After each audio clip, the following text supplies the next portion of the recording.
قابل احترام معزز و محترم سامعین کرام،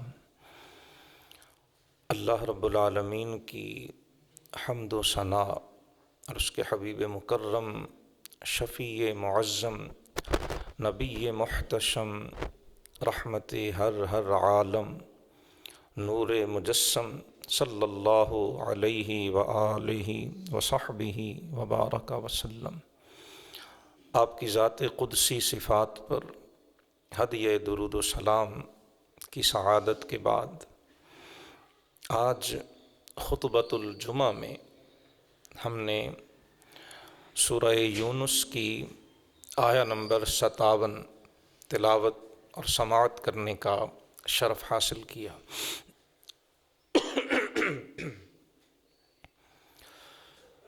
پروردگار قدوس جل وعلا کا ارشاد کریم ہے کہ لوگو، تحقیق تمہارے پاس تمہارے پروردگار کی طرف سے نصیحت آ گئی، اور جو دلوں میں روگ اور مرض ہیں ان امراض کی شفا تمہارے پاس آ گئی، اور مؤمنوں کے لیے ہدایت و رحمت تمہارے پاس آ چکی۔ مفسرین کرام فرماتے ہیں کہ اس آیت میں اللہ تعالیٰ نے قرآن حکیم کی 3 صفات بیان فرمائیں۔ قرآن حکیم موعظہ، یہ نصیحت ہے، اور یہ ہمارے خالق و مالک کی طرف سے کی جانے والی نصیحت ہے۔ قرآن حکیم دلوں کی بیماریوں، باطنی روگ اور جو روح کے امراض ہیں، قرآن ان کی شفا ہے، اور قرآن ہدایت بھی ہے اور رحمت بھی ہے ایمان والوں کے لیے۔ قرآن حکیم کی یہ 3 صفات اور ان کی یہ ترتیب، یہ بڑی ہی معنی خیز، بڑی ہی قابل غور اور توجہ ہے۔ اہل علم فرماتے ہیں کہ جو پہلی صفت ہے موعظۃ من ربکم، کہ یہ قرآن تمہارے رب کی طرف سے نصیحت ہے، اس سے مراد شریعت ہے، اسلام کے جو ظاہری احکام ہیں، حلال اور حرام کے جو احکام ہیں، جائز اور ناجائز کے جو مسائل ہیں، یہ موعظۃ من ربکم سے مراد۔ اور دوسری صفت شفاء لما فی الصدور، کہ یہ جو دلوں میں بیماریاں اور روگ ہیں، یہ ان کے لیے شفا ہے، ان کا علاج ہے، اس سے مراد طریقت ہے، جسے روحانیت بھی کہہ دیتے ہیں، طریقت بھی کہہ۔ اور تیسری صفت کہ اس میں ہدایت اور نور ہے، ہدایت اور رحمت ہے، اس سے مراد حقیقت ہے۔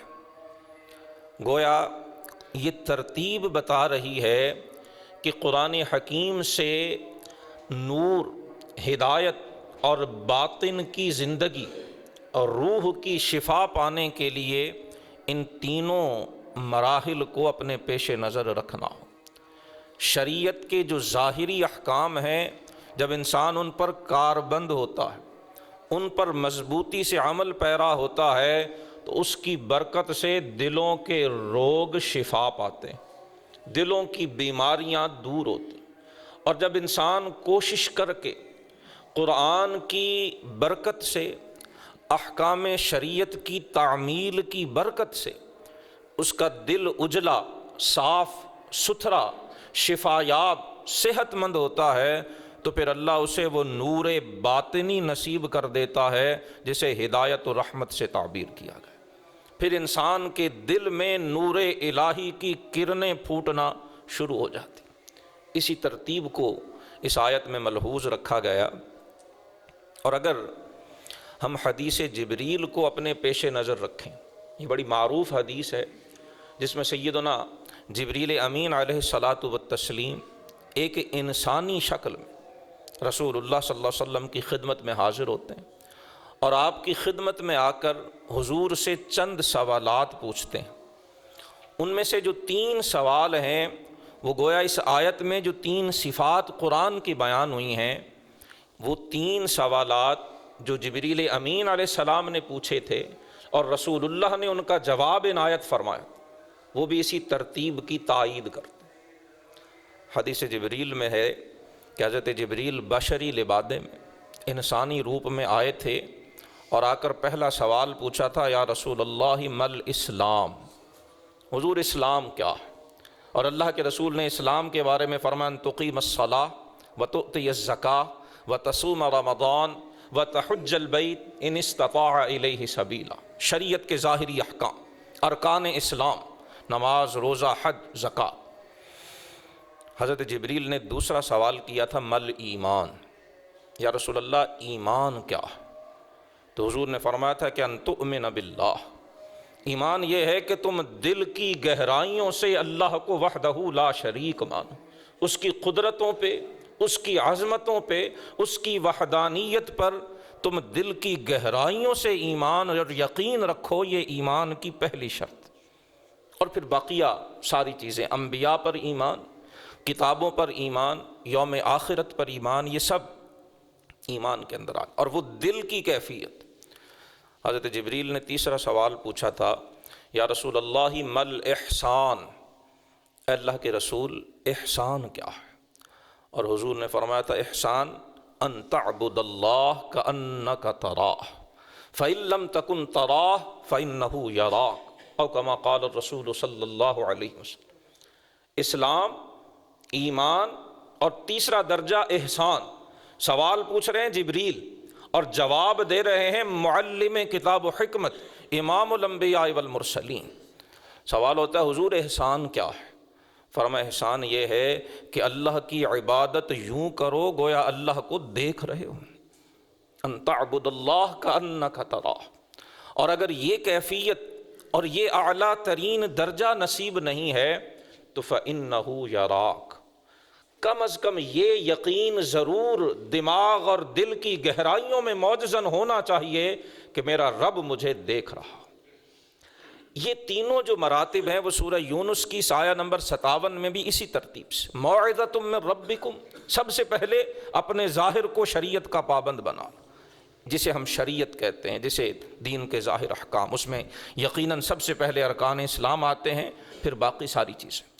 اور دوسرے نمبر پر شفاء لما فی الصدور، جو دراصل آج کی گفتگو کا اصل عنوان، کہ قرآن دلوں کے روگ کا علاج کرتا ہے، قرآن دلوں کی بیماریوں کو شفا بخشتا ہے۔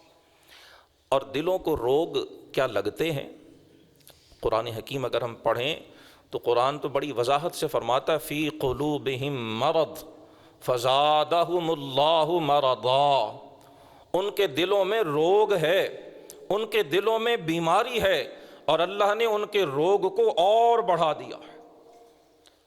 کیا تھا وہ دلوں کا روگ؟ وہ دلوں کی بیماری کیا تھی؟ اور یہ بھی ذہن میں رکھیں کہ دل سے ہم تو مراد صرف یہ ایک جو ہمارے سینے میں دھڑکتا ہوا جسم کا ایک ٹکڑا، گوشت کا ایک لوتھڑا ہے، ہم یہ مراد لیتے ہیں، لیکن یہاں قرآن میں اس سے مراد صرف یہ پارہ گوشت نہیں، اس سے مراد دراصل انسان کی روح ہے، انسان کا باطن ہے، اور اس کا جو ایک داخلی، ایک اس کی شخصیت ہے، ایک اس کی اندرونی اور روحانی جو شخصیت ہے، اسی کو دل سے تعبیر کیا گیا، اسی کو روح سے تعبیر کیا گیا۔ اور یہ بات بتانے کی ضرورت نہیں ہے کہ قیمت روح کی ہے، اس بدن کی تو کوئی حیثیت ہی نہیں۔ یہ بدن تو صرف اور صرف ایک غلاف ہے، ایک کور ہے، ایک حجاب ہے۔ اصل قیمت روح کی، اصل قیمت اس دھڑکنے والے دل کے اندر موجود اس باطنی، اس روحانی اور اس ایمانی شخصیت کی ہے۔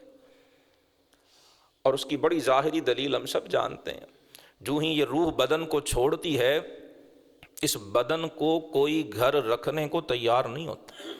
کوئی بڑے سے بڑا عالم، کوئی بڑے سے بڑا متقی، کوئی بڑے سے بڑا دولت مند، جو مرضی ہو، جب روح اور بدن کا تعلق ختم ہوتا ہے، سب سے پہلے کوشش ہوتی ہے کہ اسے فوراً سے پیشتر قبر تک پہنچا دیا جائے۔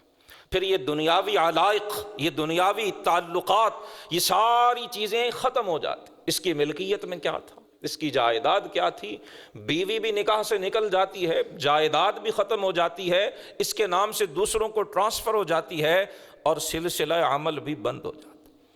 گویا ہم اپنی آنکھوں سے دیکھتے ہیں کہ اصل قیمت اور روح کی ہے، اس ظاہری بدن کی قیمت ہے ہی نہیں۔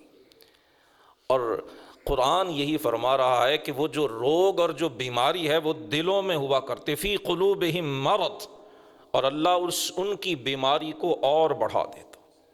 یہ منافقین کے بارے میں فرمایا گیا کہ ان کے دلوں میں روگ ہے۔ وہ کون سا روگ تھا؟ وہ منافقت کا روگ تھا، وہ قول و عمل کے اندر تضاد کا روگ تھا، وہ زبان اور دل کے درمیان جو نفاق تھا اس نفاق کا روگ تھا۔ گویا قرآن نے یہ سمجھا دیا کہ دلوں کو روگ لگتے ہیں، اور قرآن پھر صرف روگ اور مرض نہیں بتاتا، قرآن اس کی شفا بھی بتاتا۔ جب دلوں کو روگ لگتے ہیں تو علاج کہاں سے ہوگا؟ شفاء لما فی الصدور۔ قرآن نے ایک مقام پر نہیں، متعدد مقامات پر قرآن کی صفت یہ بیان کی گئی ہے، شفاء لما فی الصدور۔ یہ تو دلوں کے روگ کو ٹھیک کرتا ہے، یہ تو دلوں کے مرض کو شفا بخشتا ہے، یہ تو دلوں کی بیماریوں کو صحت یاب کیا کرتا ہے۔ شرط صرف یہ ہے کہ کوئی اس سے اپنے روگ دور کرنے پہ آمادہ تو ہو۔ قرآن کفر اور شرک کے روگ کا بھی علاج کرتا ہے، اور دل کی سب سے جو قبیح، سب سے جو گھٹیا، سب سے جو ورسٹ بدترین بیماری ہے وہ کفر اور شرک کی بیماری، قرآن اس کا علاج کرتا ہے۔ منافقت کی بیماری کا بھی قرآن علاج کرتا ہے۔ لیکن جو آج سستی ہو رہی ہے، ہم یہ سمجھ بیٹھے ہیں کہ بس کفر اور شرک سے جب دل پاک ہو جائے تو پھر اس کے بعد کوئی روگ نہیں لگتا، حالانکہ ایسا نہیں ہے۔ کفر اور شرک سے بچنا یقیناً یہ اللہ کا بہت بڑا احسان ہے، اللہ کی یہ بہت بڑی نعمت ہے۔ لیکن یاد رکھیے گا، کفر اور شرک کے بعد بھی بہت سے روگ ہیں جو دلوں کو لگتے۔ امام غزالی رحمۃ اللہ تعالی علیہ کی شخصیت اسلامی تاریخ کی ایک بے مثال شخصیت ہے۔ آپ فرماتے ہیں دنیا دار المرضى، فرمایا یہ دنیا یہ تو ہے ہی بیماروں کا گڑھ ہے۔ اذ لیس فی بطن الارض الا میت ولا علی ظہرها الا سقیم۔ امام غزالی فرماتے ہیں زمین کے نیچے کوئی زندہ نہیں ہے، جو مردہ ہے وہ زمین کے نیچے اسے دفن کر دیا جاتا ہے، اور زمین کے اوپر جو ہے وہ سارے کے سارے مریض ہیں۔ ولا علی ظہرها الا سقیم۔ امام غزالی جن مریضوں کی بات کر رہے جسمانی مریض نہیں، یہ پیٹ کا مسئلہ، یہ جو ہے وہ فالج کا مسئلہ، یہ مسئلہ وہ مسئلہ، جسمانی امراض کی بات نہیں، دلوں کے روگ کی بات کر رہے۔ فرمایا جو زندہ ہیں، زندہ کو کوئی نہ کوئی روگ اور بیماری ہوتی ہے۔ وَمَرْضَ الْقُلُوبِ أَكْثَرُ مِن مَرْضَ الْأَبْدَانِ۔ امام غزالی فرماتے دنیا میں جسمانی مریض اتنے نہیں ہیں، قلبی، باطنی اور روحانی مریض ان سے کہیں زیادہ۔ المیہ یہ ہو رہا ہے، اور امام غزالی کا زمانہ آج سے کچھ 600 سال پہلے کا، بلکہ 800 سال پہلے کا زمانہ ہے، 6 صدی ہجری کا زمانہ ہے، اور آج 15ویں صدی ہجری، 800-900 سال ہو گئے۔ 800-900 سال پہلے امام غزالی رحمہ اللہ فرما رہے ہیں کہ آج کے دور میں دلوں کی بیماریاں بڑھ گئی ہیں۔ تو 900 سال میں ان امراض میں کتنا اضافہ ہوا ہے، وہ بیماریاں کتنی بڑھ گئی ہیں، اس کا اندازہ لگایا جا سکتا ہے۔ اب علاج کیسے ہو؟ شفاء لما فی الصدور۔ جو شفا ہے وہ قرآن میں ہے، اور قرآن سے وہ شفا ڈھونڈ کے کون دیں گے، بتائیں گے کون؟ امام غزالی فرماتے جو علماء آخرت ہیں، وہ قرآن و سنت کے علماء جن کا مطمع نظر آخرت ہے، جو آخرت کو پیش نظر رکھتے ہیں، وہ علماء سو نہیں، علماء دنیا نہیں، علماء آخرت ہیں، جو رب کی ذات پہ بھروسہ اور یقین رکھتے ہوئے جن کا عمل آخرت کے لیے ہو، ایسے علماء آخرت وہ دلوں کے ان روگ اور ان بیماریوں کا علاج کرتے ہیں۔ اور قرآن حکیم عرض کی اس کے سب سے بہترین، سب سے مجرب، سب سے مؤثر اور سب سے بہترین دوا، دلوں کے انہی روگ اور اسی شفا کی طرف خود جناب رسالت مآب صلی اللہ علیہ وآلہ وسلم نے اپنی ایک حدیث مبارکہ میں اشارہ فرمایا، جس سے ہمیں یہ خبر ہو جائے، یہ پتہ چل جائے کہ دلوں کو واقعی مرض لگتے ہیں۔ سب سے جو پہلا مرحلہ ہوتا ہے وہ ڈائگنوسٹک مرحلہ کہلاتا ہے، وہ تشخص کا مرحلہ ہوتا ہے، تشخیص کا مرحلہ کہ مرض ہے کیا۔ عرض کی آج ہماری بدقسمتی یہ ہوئی ہے کہ ہم یہ سمجھ بیٹھے ہیں کہ دل بس ٹھیک ہے، جو نماز پڑھتا ہے، جس نے کلمہ پڑھ لیا وہ ٹھیک ہے، اسے ضرورت ہی نہیں۔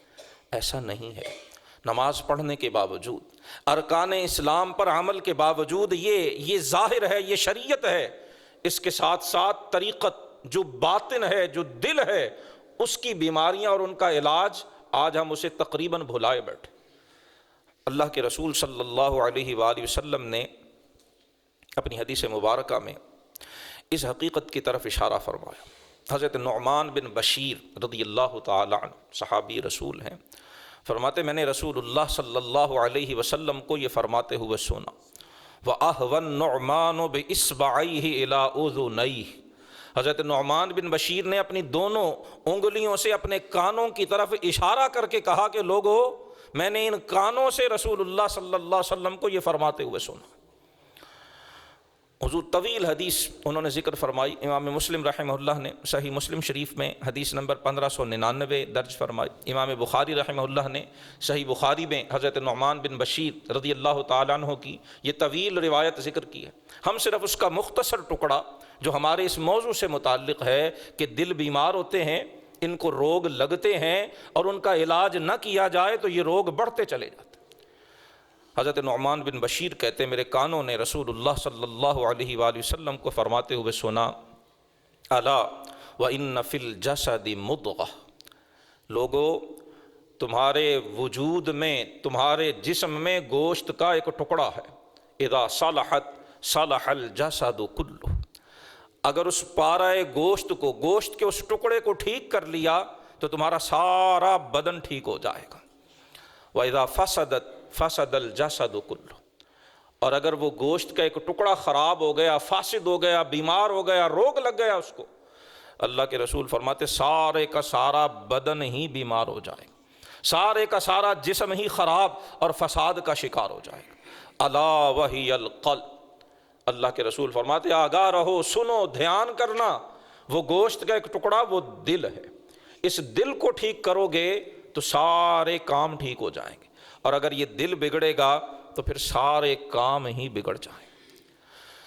کفر اور منافقت کے علاوہ دل کو کون سے روگ لگتے ہیں؟ جیسے ابھی ایک دو جمعہ قبل ہم نے تفصیل سے دلوں کا ایک وہ روگ، ایک وہ مرض جو کفر اور شرک کی بھی بنیاد بنتا ہے، اس کے بارے میں گفتگو کی تھی، اور وہ مرض ہے تکبر، کبر، عجب، غرور، خود پسندی۔ یہ دلوں کا وہ روگ ہے کہ جس کا اگر چارہ نہ کیا جائے، جس کا اگر علاج نہ کیا جائے، جس کو اگر دوا نہ دی جائے تو یہ اتنا بڑھتا ہے کہ انسان کو کفر اور شرک تک لے جاتا ہے، اور اگر اس سے بچا بھی رہے تو تب بھی یہ ایسا موذی مرض ہے کہ جسے یہ لگا ہو وہ جنت کی خوشبو سے بھی محروم رہتا ہے۔ اور یہ مذموم خصلت ہے، یہ برا خلق ہے، یہ بری اور قبیح عادت ہے۔ اس کے مقابلے میں جو عمدہ اور بہتر عادت ہے وہ تواضع ہے، وہ عاجزی ہے، وہ انکساری ہے۔ اور تواضع یا عاجزی ہے کیا؟ ہم سمجھتے ہیں کہ بس صرف کسی کو جھک کر مل لینا یہ تواضع ہے، کسی کے احترام میں کھڑا ہو جانا بس یہی تواضع ہے، یا کسی کے آنے پہ مسکرا کے اس سے جو ہے وہ ملاقات کر لینا، اپنا کام چھوڑ کے جو ہے وہ اس کے ساتھ بیٹھ جانا، یہ تواضع۔ یہ تواضع کے اظہار تو کہلائے جا سکتے، لیکن حقیقتاً یہ تواضع نہیں۔ تواضع دل کا عمل ہے۔ جیسے تکبر دل کی بیماری ہے، یہ بری خصلت دل میں ہوتی ہے، یوں ہی تواضع بھی دل میں ہوا کرتی۔ اور دل میں تواضع کیا ہے کہ انسان جان لے کہ میں اپنے سارے علم کے باوجود، میں اپنی ساری دولت کے باوجود، میں اپنی ساری طاقت کے باوجود اللہ کی قدرت کے سامنے بے بس ہوں، میری کوئی حیثیت ہی نہیں ہے اس خالق کائنات کی جو ہے وہ بارگاہ کے اندر، اس کی عظمت کے سامنے، اس کی کبریائی کے سامنے، اس کی صفات کے سامنے میری پرے کا گھاس کے ایک تنکے جتنی بھی وقت نہیں۔ اور جو میرے پاس علم ہے، جو دولت ہے، جو طاقت ہے، جو اختیار ہے، یہ بڑا عارضی ہے، اس کے جانے کی کوئی خبر نہیں ہوتی، اس کے جانے کا کوئی پتہ نہیں چلتا ہے۔ اور جو رب العالمین کے پاس علم ہے، قدرت ہے، دولت ہے، طاقت ہے، وہ لازوال ہے۔ اللہ کی ذات کے سوا جس کے پاس جو کچھ بھی ہے، کل من علیہا فان۔ قرآن دلوں کے روگ کو شفا دیتا ہے، لیکن سب سے پہلے ہم اس کو ایڈمٹ تو کریں، مانیں تو صحیح کہ تکبر ہے۔ اگر ہم مانیں، تسلیم کریں، اپنی غلطی کو قبول کرنے پہ آمادہ ہوں، پھر علاج کا مرحلہ آئے گا۔ لیکن بدقسمتی یہ ہوئی، عرض کی کہ ہم اسے قبول کرنے پہ بھی آمادہ نہیں کہ ہم بیمار، دلوں میں یہ روگ لگا کرتے ہیں۔ خدا کے لیے دلوں کا جائزہ لیا کیجیے، اپنے دلوں کو ٹٹولا کیجیے، کہیں میں اپنی عبادت پہ تکبر کا شکار تو نہیں ہو رہا، کہیں میں اپنے علم پہ تکبر کا شکار تو نہیں ہو رہا، کہیں میں اپنی دولت پہ تکبر کا شکار تو نہیں ہو رہا، کہیں میں اپنی معاشرتی حیثیت پہ تکبر کا شکار تو نہیں ہو رہا، کہیں میری سواری میرے اندر تکبر پیدا کرنے کی وجہ تو نہیں بن رہی ہے۔ اگر جائزہ لیتے رہیں گے، بیماری کو ساتھ ساتھ دیکھا جاتا رہے، وقت پر پتہ چل جائے، تو علاج کارگر ہوا کرتا ہے۔ اور بعض اوقات اللہ معاف فرمائے، جب بیماری حد سے بڑھ جاتی ہے، جب اس کا علاج نہ کیا جائے، اس کا دوا دارو نہ کیا جائے، تو پھر صورتحال بعض اوقات کنٹرول اور قابو سے باہر ہو جاتی۔ اور جب وہ صورتحال ہوتی ہے تو پھر اللہ کا قرآن فرماتا، ختم اللہ علی قلوبہم وعلی سمعہم وعلی ابصارہم غشاوہ۔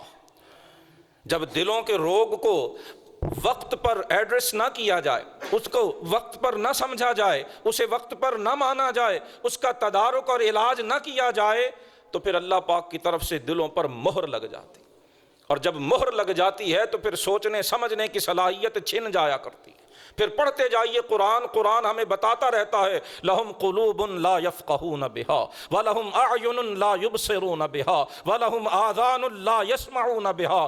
دل ہیں، سمجھ نہیں سکتے، آنکھیں ہیں، دیکھ نہیں سکتے ہیں، کان ہیں، سن نہیں سکتے ہیں۔ اولئک کالانعام، فرمایا یہ تو چوپایوں کی مانند، یہ تو جانوروں کی مانند، بل ہم اضل، بلکہ وہ چوپایوں سے بھی بدتر ہو چکے۔ قرآن حکیم نے یہ کفار کے بارے میں کہا ہے، مشرکین کے بارے میں کہا، لیکن عرض کی یہ سمجھا دیا ہے قرآن نے کہ دلوں کے روگ کو دیکھتے رہا کرو، دلوں کو ٹٹولتے رہا کرو۔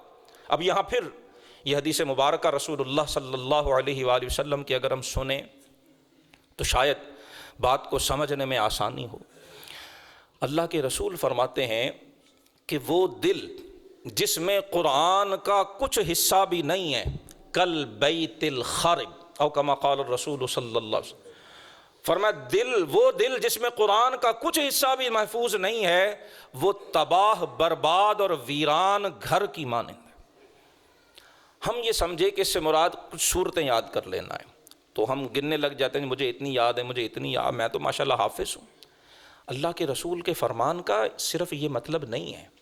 یقیناً قرآن کو زبانی یاد کرنا، اس کی کسی صورت کو یاد کرنا، اس کے کسی حصے کو یاد کرنا، یہ باعث فضیلت ہے، یہ باعث شرافت ہے، لیکن حضور جس طرح متوجہ کرنا چاہ رہے ہیں، مراد ہے کہ قرآن کی تعلیمات کا نور، جو دل قرآن کی تعلیمات کے نور سے یکسر خالی ہے، فرمایا وہ یوں سمجھو بے آباد اور ویران گھر کی ماں، اور جس میں جتنا قرآن جو شفاء لما فی الصدور ہے، جتنا اس کا نور اور اس کی کرنیں جس دل میں جتنی زیادہ ہیں، وہ دل اتنا ہی آباد ہے۔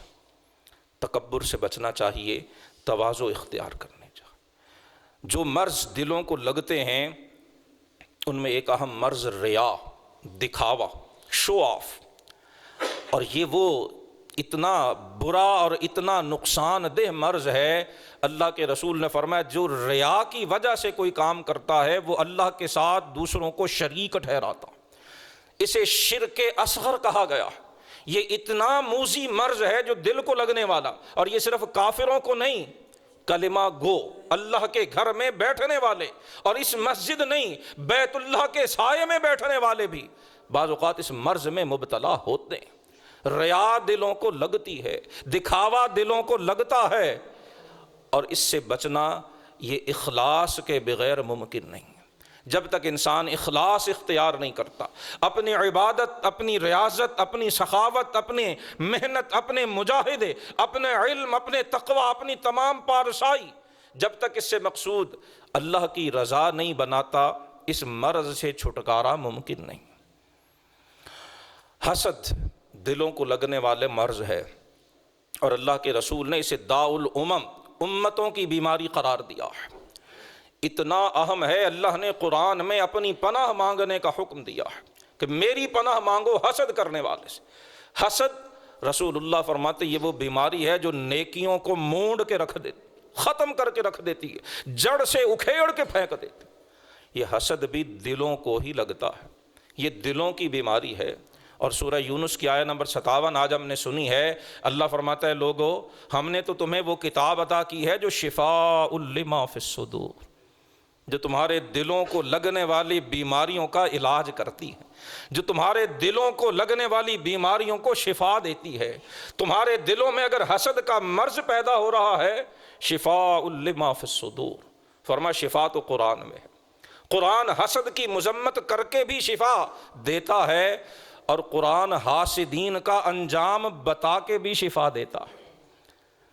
قرآن نے سورہ یوسف قرآن کا حصہ ہے، اور وہ حصہ ہے جسے خود قرآن حکیم احسن القصص ارشاد فرماتا ہے۔ سورہ یوسف کے اہم ترین اسباق میں سے ایک سبق، اہم ترین دروس میں سے ایک درس یہ بھی ہے کہ حسد کرنے والے کو سوائے ناکامی کے اور سوائے رسوائی کے اس کے ہاتھ اور کچھ نہیں آتا ہے۔ برادران یوسف حسد کا شکار ہوئے تھے، کنویں میں پھینکا تھا، جان لینے کی کوشش کی تھی، اور حسد کی وجہ سے ہی جناب یعقوب علیہ السلام کے پاس آ کے جھوٹ بولا تھا۔ سگی اولاد ہے، جانتے ہیں کہ والد گرامی اللہ کے نبی نہیں، انبیاء کی اولاد میں سے ہیں۔ حسد اتنا برا مرض ہے کہ یہ اللہ کے نبی سگے باپ کے سامنے آگے جھوٹ بولنے پہ بھی مجبور کر دے۔ قرآن روک رہا، قرآن شفا دے رہا ہے۔ کیا برادران یوسف کا انجام نہیں دیکھا؟ یہ سب کر کے ان کے ہاتھ میں کیا آیا؟ جناب یوسف کو اللہ نے تخت مصر پہ بٹھایا ہے، اور بھائی سامنے سوالی بن کر حاضر ہیں اور موجود ہیں، اور آ کے دربار یوسفی میں کھڑے ہو کر سوال کر رہے ہیں کہ ایھا الملک، اے بادشاہ ہمیں کچھ دے دے، ہمارے پاس اس سوائے اس پھوٹی کوڑی کے، ان کھوٹے سکوں کے سوا ہمارے پاس کچھ بھی نہیں۔ تصدق علینا، اے ملک مصر ہمیں کچھ صدقہ ہی دے دے۔ ان اللہ یجزی المتصدقین، اللہ صدقہ دینے والوں کو جزا دیا کرتا۔ قرآن بتا رہا ہے کہ حسد کا شکار ہونے والوں، اور کاش اللہ کرے میری بیٹیاں میری بہنیں اگر ان تک میری آواز پہنچ رہی ہے، حسد بھائی سے، بہن سے، عزیز سے، دوست سے کر کے اس میں مبتلا ہوتا ہے، اور دن بدن بڑھتا چلا جاتا ہے۔ آج کیوں انگزائٹی بڑھ رہی ہے ہمارے معاشرے کے اندر؟ ہائپر ٹینشن کے مریض کیوں ہو رہے ہیں؟ اگر آپ غور پہ آمادہ ہوں، اگر سوچنے پہ آمادہ ہوں، اگر آپ قرآن کی طرف رجوع پہ آمادہ ہوں، ہماری ہائپر ٹینشنز، ہمارے بلڈ پریشرز کا اپسیٹ ہونا، ہماری انگزائٹی اور یہ ساری چیزیں، ان کی جڑ میں جو روگ بیٹھا ہے وہ حسد کا روگ ہے۔ ہم حسد دل سے نکالتے ہی نہیں، حسد کو پروان چڑھاتے ہیں، حسد کے پودے کو ہم پانی دیتے ہیں، اور جب وہ بڑھتا رہتا ہے تو پھر قرآن کہہ رہا ہے کہ یہ وہ چیز ہے جو انسان کو ذلت اور رسوائی تک پہنچاتی۔ شفاء لما فی الصدور، اللہ نے اس حسد کی شفا قرآن میں رکھی تھی۔ ہم نے قرآن پڑھنا چھوڑ دیا، ہم نے قرآن سننا چھوڑ دیا، ہم نے قرآن سمجھنا چھوڑ دیا، اور نتیجہ اپنے گھروں میں موجود دوائیوں کی تعداد سے اندازہ لگا لیجیے۔ ٹیبلٹ پہ ٹیبلٹ کھائے جا رہے ہیں، سیرپ پہ سیرپ پیے جا رہے ہیں، پرسکرپشن سے پرسکرپشن، ایک ڈاکٹر، اور علاج کوئی نہیں۔ اور اللہ فرماتا قد جاءتکم موعظۃ من ربکم وشفاء لما فی الصدور، میں نے تو دلوں کی بیماریوں کا علاج تمہیں دے دیا ہے، میں نے تو تمہیں قرآن دے دیا ہے۔ برادران یوسف کا انجام ذکر کر کے قرآن نے حسد سے روکنے کی بہترین، خوبصورت ترین اور اعلیٰ ترین جو صورت ہے وہ اختیار فرما۔ اور حسد کا علاج قناعت سے ہوتا ہے۔ حسد کسی دوسرے کی نعمت دیکھ کر یہ تمنا کرنا کہ اس سے چھن جائے اور مجھے مل جائے، اور قناعت، مولا تو نے جتنا عطا کیا میں تو اس کے قابل بھی نہیں تھا، الہی تو نے جتنا دیا یہ تو اتنا بھی میری اوقات سے بڑھ کر ہے، میں اور کیا مانگوں۔ حسد کا علاج قناعت سے ہوتا ہے۔ دلوں کے روگ، بغض و عداوت، نفرت، یہ دل کی بیماری ہے، اور اس کا علاج محبت ہے، اس سے چھٹکارا پانے کی جو صورت ہے وہ دلوں میں محبت پیدا کرنا، اور محبت قرآن پڑھنے سے پیدا ہوتی ہے، قرآن سننے سے پیدا ہوتی ہے، قرآن سمجھنے سے پیدا ہوتی ہے۔ یہ جتنی عادتیں ہم نے بیماریاں سنی، کفر، تکبر، ریا، حسد، بغض، کینہ، عداوت، منافقت، یہ سارے اخلاق مذمومہ ہیں، اور ان کے جو الٹ، جو اپوزٹ اور ضد ہیں، ایمان، تواضع، اخلاص، قناعت، محبت، پیار، بردباری، تحمل، صبر، یہ اخلاق حسنہ ہے۔ گفتگو کے آخر میں رسول اللہ صلی اللہ علیہ وسلم کی چند دعائیں۔ قرآن بھی شفا دیتا ہے، لیکن برے اخلاق سے خود کو بچانا، اپنے دل کو اس سے محفوظ کرنا اور اچھے اخلاق اپنانا، یہ کتنا ضروری ہے کہ رسول اللہ کی بارگاہ سے اس کی دعا مانگا کرتے۔ ہم نے اللہ کے رسول کی دعائیں یاد کرنا اور پڑھنا بھی چھوڑ دیا، اللہ کے رسول کی دعائیں سننا بھی چھوڑ دیا۔ رسول اللہ کی چند دعائیں اخلاق کے حوالے سے عرض کر کے ہم آج کی گفتگو کو سمیٹیں گے، جن سے پتہ چلے گا کہ یہ اخلاق اپنانا، اختیار کرنا کتنا ضروری ہے۔ صحیح مسلم شریف کی حدیث نمبر 771 ہے، امام نسائی رحمہ اللہ نے بھی اس حدیث کو روایت فرمایا۔ حضرت علی ابن ابی طالب رضی اللہ تعالی عنہ رسول اللہ صلی اللہ علیہ وسلم سے روایت فرما رہے ہیں، اور حدیث میں حضرت علی بتاتے ہیں کہ حضور یہ دعا نماز میں مانگا کرتے تھے۔ جب حضور نماز شروع فرماتے، پہلی تکبیر کے بعد جب استفتاح، جسے ہم ثنا پڑھنا کہتے ہیں، ہم جب ثنا پڑھتے ہیں تو ہم نے تو صرف چند جملے رٹے ہوئے ہیں، اکثر بغیر سمجھے ان کو دہراتے رہتے ہیں۔ اللہ کے رسول ثنا میں مختلف عبارتیں، مختلف جملے اور مختلف انداز سے اپنے رب کی حمد و ثنا کیا کرتے ہیں۔ صحیح مسلم کی طویل حدیث ہے، طویل دعا ہے، رسول اللہ تکبیر اولیٰ کے بعد ثنا میں، استفتاح صلاۃ میں اپنے رب کریم کی بارگاہ میں یہ التجا کیا کرتے ہیں۔ اس کا صرف ایک جملہ جو اخلاق کے حوالے سے ہے وہ ہم آج سن رہے ہیں۔ حضور اپنے رب کی بارگاہ میں عرض کرتے، وَہْدِنِی لِأَحْسَنِ الْأَخْلَاقِ لَا يَهْدِنِی لِأَحْسَنِهَا إِلَّا أَنْتَ۔ مولا مجھے اخلاق حسنہ کی ہدایت عطا فرما، مولا مجھے اخلاق حسنہ کی ہدایت تو ہی دے سکتا ہے۔ کون دعا کر رہا ہے؟ اللہ، صاحب خلق عظیم، جنہیں قرآن کہتا ہے اِنَّكَ لَعَلَىٰ خُلُقٍ عَظِيمٍ، جنہیں قرآن کہتا ہے لَقَدْ كَانَ لَكُمْ فِي رَسُولِ اللَّهِ أُسْوَةٌ حَسَنَةٌ، جن کے اخلاق کو قرآن اسوہ حسنہ قرار دیتا ہے۔ صاحب اسوہ حسنہ ہاتھ باندھ کے اپنے کریم پروردگار کی بارگاہ میں التجا کر رہے ہیں، وَهْدِنِی لِأَحْسَنِ الْأَخْلَاقِ۔ کیوں؟ انہیں پتہ تھا کہ احسن اخلاق کی قیمت کیا ہے۔ میں نے اور آپ نے کبھی دعا اس لیے نہیں مانگی کہ مجھے اور آپ کو خبر ہی نہیں ہے کہ حسن اخلاق کی قدر و قیمت کیا ہے، ہمیں ان کی ویلیو کا ہی پتہ نہیں۔ اللہ کے رسول ہاتھ باندھ کے عرض کر رہے، مولا مجھے حسن اخلاق کی نعمت بخش، الہی تیرے سوا یہ کوئی نہیں دے سکتا۔ وَاصْرِفْ عَنِّی سَیِّئِہَا، یا اللہ برے اخلاق مجھ سے دور کر دے۔ لَا يَصْرِفُ عَنِّی سَیِّئِہَا إِلَّا أَنْتَ، مولا تیرے سوا انہیں کوئی دور نہیں کر سکتا۔ دوسری حدیث سنن نسائی کی حدیث نمبر 5471، حضرت ابو ہریرہ رضی اللہ تعالی عنہ روایت فرماتے ہیں، رسول اللہ صلی اللہ علیہ وسلم دعا مانگا کرتے تھے، اللہم انی اعوذ بک من الشقاق والنفاق وسوء الاخلاق۔ اے اللہ میں تیری پناہ مانگتا ہوں شقاوت و بدبختی سے، یا اللہ میں تیری پناہ مانگتا ہوں منافقت سے، اور مولا میں برے اخلاق سے تیری پناہ مانگتا۔ اور آخری حدیث مسند احمد بن حنبل میں امام احمد رحمہ اللہ نے روایت فرمائی، حضرت عبداللہ بن مسعود رضی اللہ تعالی عنہ راوی ہیں، رسول اللہ صلی اللہ علیہ وسلم نے اللہ کی بارگاہ میں عرض کی، التجا کی، اللہم کما حسنت خلقی فحسن خلوقی، اے اللہ جیسے تو نے میری ظاہری شکل و صورت کو بہترین بنایا ہے، مولا تو نے مجھے یہ ظاہری حسن و جمال بے مثال عطا کیا ہے، فحسن خلقی، مولا میرے اخلاق کو بھی بہترین کر دے۔ آئیے ان ادعیہ نبویہ کے واسطے سے جمعۃ المبارک کی ان مقدس ساعتوں میں اپنے کریم کے حضور ہم دلوں کے کشکول پھیلا کے عرض کریں کہ مولا صاحب خلق عظیم کے اخلاق کریمہ کا صدقہ ہمیں بھی اخلاق حسنہ کی نعمت عطا فرما۔ الہی ہمیں تکبر سے، ریا سے، حسد سے، بغض و عداوت سے، منافقت سے مولا اپنی پناہ عطا فرما۔